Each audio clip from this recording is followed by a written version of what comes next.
Və əziz dostlar, bizim növbəti video bloqumuz WordPress-in içəriğinin tərcüməsi və pluginlər haqqında olacaq. Mən əvvəlki videolarımda qeyd etmişdim ki, pluginlər çox vacibdir və onlar haqqında geniş danışmağa ehtiyacı var. Onlar haqqında və bəzi pluginlər haqqında geniş danışmağa çalışacağıq və WordPress-in içəriyi haqqında danışacağıq. Çünki bildiyiniz kimi WordPress proqramı ingilis dilində olduğuna görə bütün temaların demək olar ki 99% ingilis dilindədir və onların içindən seçdiyiniz temanı installyasiya etdikdən sonra, yəni yüklədikdən sonra, quraşdırdıqdan sonra onlara bəzi yerlərini tərcümə etməyə ehtiyac var. Məsələn, fikir verirsiniz, burada recent posts yazılıb, recent comments yazılıb. Sonra tutaq ki, burada continue reading var və categories var və digər şeylər var ki, bunları tərcümə eləməyə ehtiyacı var. Deməli belə, bu birinci tərcümə ilə bağlı işləri yekunlaşdıraq, sonra pluginlərə keçək. Tərcümə üçün appearance editora daxil oluruq. Burada amma bu tema pulsuz olduğuna görə onu demək olar ki, içərisində tərcümə üçün imkanlar çox azdır və bu biraz çətinlik yaradır. Ona görə sadəcə olaraq mən sizə izah edəcəm ki, bunlar necə edilir. Amma qalan şeylərə artıq özünüz baxacaqsınız. Çünki bu çox da nə çətindir, nə asandır açığı. Sadəcə olaraq burada iş prinsipi necədir? Sadəcə olaraq tərcümə etdiyimiz yeri kopyalayırıq. Bax ki, continue reading-i biz tərcümə eləmək istəyirik. Kopyalayırıq. Ctrl F edirik, Ctrl Find axtarırıq və həmin məlumatı tapmağa çalışırıq bizim bölmədə. Yenə qeyd edim, görürsünüz ki, kodlar çox azdır burada. Ona görə tapmaq ehtimalımız 0-a bərabərdir. Onlar daha çox içəridən, yəni FTP deyilən hissədən tərcümə olunduğundan onları tapmaq çox çətindir. Amma cəhd edək, bəlkə alındı. Amma yox, təəssüflər olsun ki, alınmayacaq.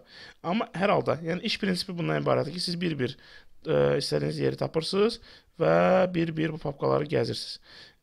Bir-iki məsələni qeyd edim. Əgər sizin tərcümə elədiyiniz söz yuxarı hissəyə aiddirsə, yəni saytın yuxarı hissəsindədirsə, onda header papkasını axtarırsınız.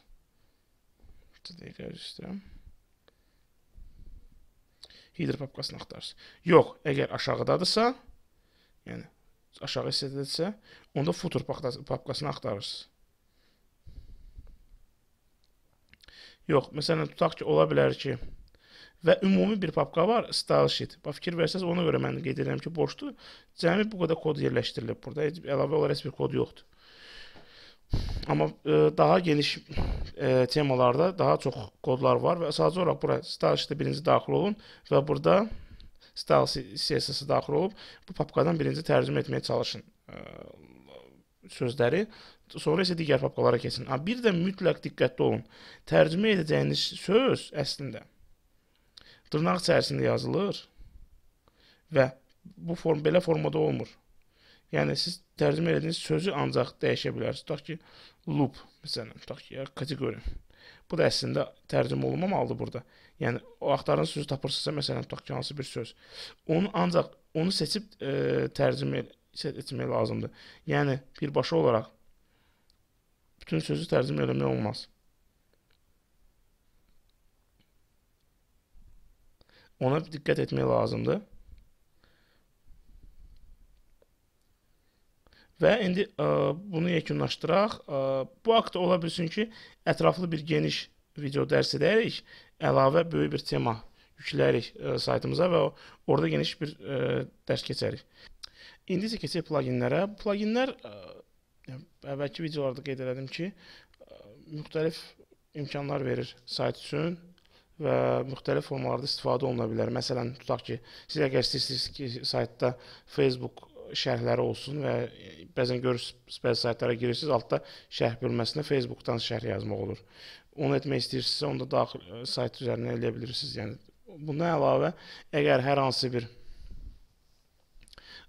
saytınızın içinin SEO optimizasiyası deyirlər, SEO yenilənməsi, SEO optimallaşdırılması, müəyyən problemli faylların aradan qaldırılmasını, problemli yazıların ola bilər ki, hansı bir yerdə çoxlu spam gəlib, dolub, sizin xəbəriniz yoxdur. Onların aradan qaldırılmasını istəyirsinizsə, onlar üçün pluginlər var. Yəni müxtəlif formada pluginlər var.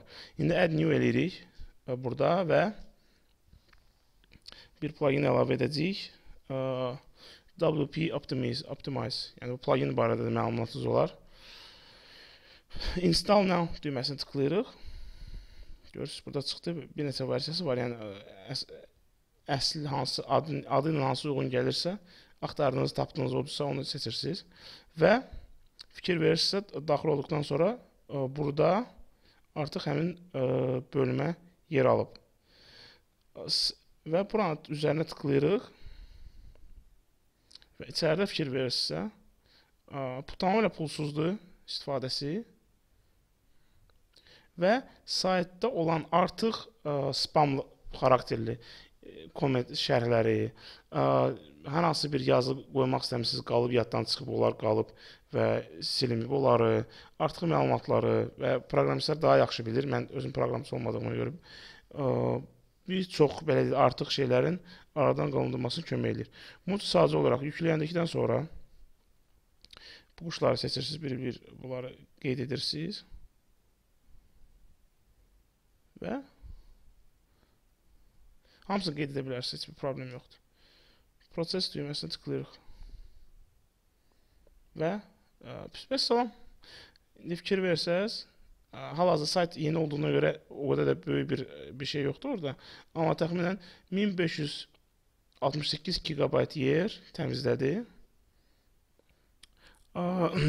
7 post revisions silinib, 47 transient options açıq bilməm nədir. Yəni sırf saytın yüngülləşməsinə çox böyük xidmət edir. Məsələn 4096 GB ümumilikdə yer belə deyə təmizlədi.